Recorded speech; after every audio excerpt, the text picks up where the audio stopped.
In this video, we will thoroughly discuss the updated settings for fuel fill and drain detection.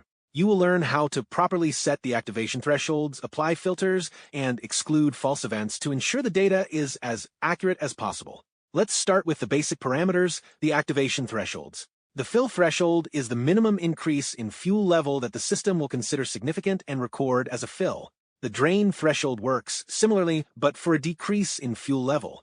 These parameters are your first tool to filter out minor fluctuations and noise from the fuel level sensor. The speed filter is needed to ensure that vehicle movement does not lead to false activations. For example, it prevents the working fuel consumption during a trip from being mistakenly recorded as a drain, and minor fluctuations in fuel level from being recorded as a fill. Depending on the selected mode, points with high speeds may be ignored by the system. Let's review the speed filtering modes. All points requires that all event points be at a speed below the threshold. Start. Only the first point needs to be below the threshold. Any off the points, the event will be counted if at least one of the points is in a stationary position. Average compares the average speed of the event to the threshold. Ratio, the most flexible mode.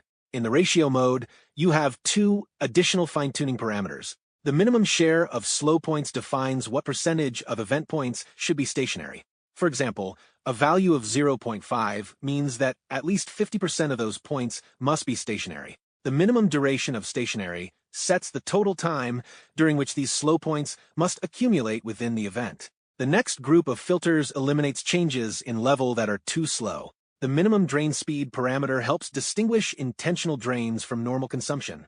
If fuel decreases slower than this threshold, the system will ignore such an event. The minimum fill speed works similarly. The smoothing factor will be useful if you have a noisy fuel graph due to interference or sensor characteristics. Increasing this value will make the curve smoother during analysis, helping the algorithm more accurately determine the start and end moments of events.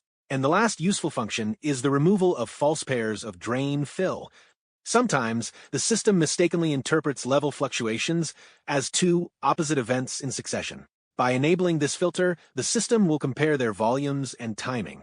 If the difference is less than the specified percentages in liters, and the interval between them is shorter than indicated, both events will be removed as false.